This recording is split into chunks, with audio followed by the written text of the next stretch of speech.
So apparently, Sue Storm is a doormat because she's feminine and motherly, because she's a mother. And that's a problem. But Disney's new Fantastic Four fan fiction is going to fix that. Let's take a look real quick here. This is from one of the classic original 60s comics. And we see Sue Storm in here kicking butt. And I guess this is how you're being a doormat by whooping tail and taking names, according to Disney.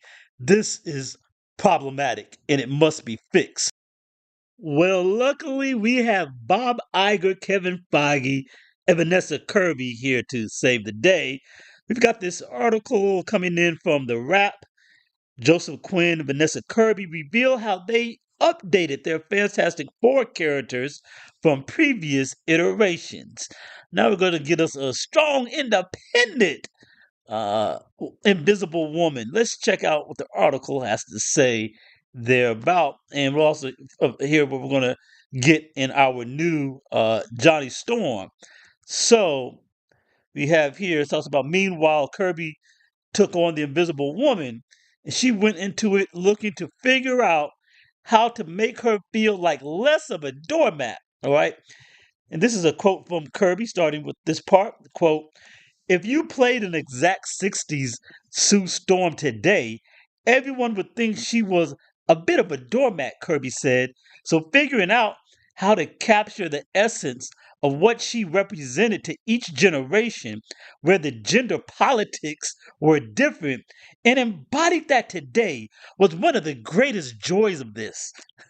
Gender politics. So, gender studies, politics, and ideologies is the greatest joy of a comic book Marvel movie.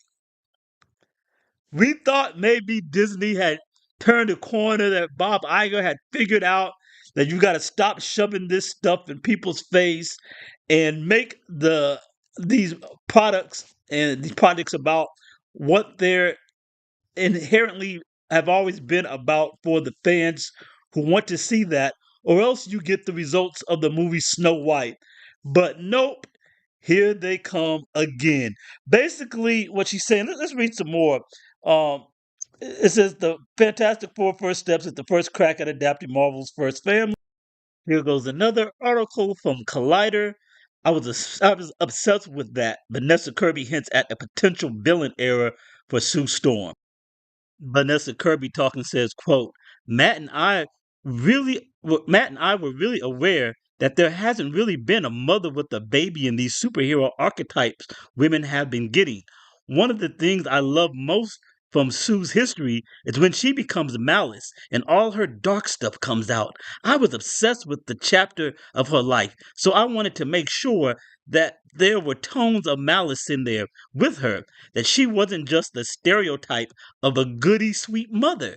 I've always been really interested in the mess of femininity and how can we be both? How can you be all the things, not just the tough, invincible, powerful woman, but also a mother who gives birth, which itself is a superhero act. I love that these characters are real humans in a messy family who argue and try to work it out and get things wrong.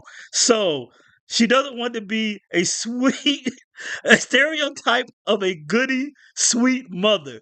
So being a mother, being feminine and sweet to your family and your children and being nurturing is a stereotype that is a bad thing. And instead, she wants to portray herself as villainous with malice because if she's too feminine, that's a bad thing. So I think what we're getting from Vanessa Kirby, old woman Kirby here, they've got this older woman playing Sue Storm, who's supposed to be a young girl.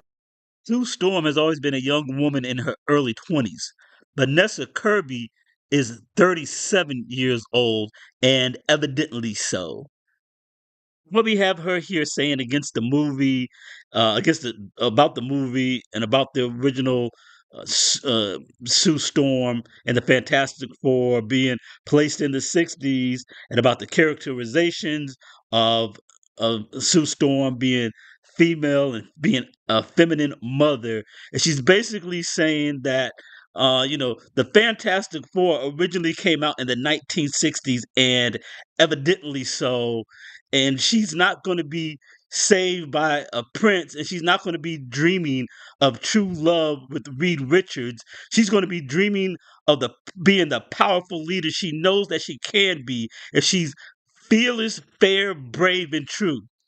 I mean, basically, this is an exact trope and rehash of Rachel Zegler. I just mean that it's no longer 1937, and we absolutely wrote a Snow White that she's not going to be saved by the prince. She's not going to be saved by the prince, and she's not going to be dreaming about true love. She's dreaming about becoming the leader she knows she can be, and the leader that her late father told her that she could be if she was fearless, fair, brave, and true. I mean, that's exactly what this is saying. She's going to be malice and dark instead of being a goody, sweet mother. AKA, instead of being feminine, she's going to be strong with a stiff neck and a hard chin and a steely look in her eyes. And she ain't taking no mess from nobody because she don't need no man. She's strong, independent, invisible woman. Old woman Sue Storm. It's just more modern politics tropes. More of this, because to be feminine and for a woman to not be like a man is a doormat. So now we've got to bring more gender politics into our superhero genre movies. And this is what they want to try to force onto the audience once again. So now what we have in Sue Storm is Sue White. They're gonna they're gonna they're gonna Snow White Sue Storm. So now she's gonna be fearless, fair, brave, and true. And they're gonna promote this movie the exact same way Rachel Zegler came out and pushed Snow White, which is trekking parallel to the Marvels to be the biggest bomb in movie history. These people don't learn. This is what they want. Boss chick Sue Storm. But as I showed you from the top, if you just go with the classic Sue Storm, she was always a boss. Right? They lie. She's kicking butt. How this is a doormat? She's beating up a linebacker. Where's the doormat part that they're making up to change the characterization of this character to feed the narcissistic gender identity politics of the gender studies ideology feminist and the alphabet people, and this is just their crap again. They want to take away from our genre and modern mythos and misuse it for their own agenda, add nothing to it, and just destroy it so nobody wants to see it. Because as the record shows, not only do men not want this, women aren't interested. More men went to the Marvels than women did. Nobody went, basically. But in as much as anybody went, it was like 66% male. Women don't want this boss chick crap.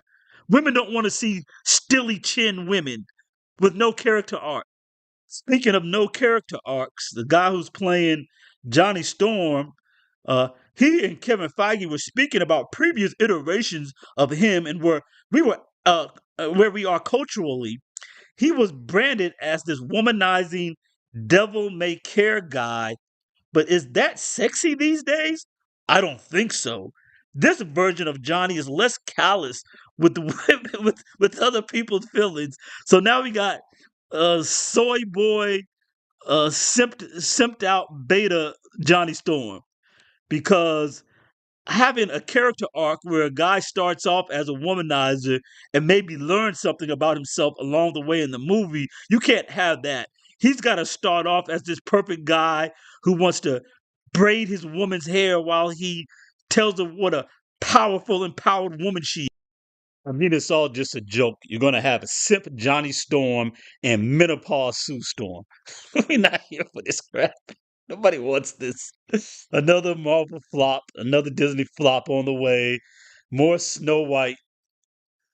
Snow White and the seven San Francisco Fent addicts that they just put out. This is tracking to be the same type of thing. They're going with the same kind of promotion, putting out these same gender studies ideologies. That's how they're going to promote the movie.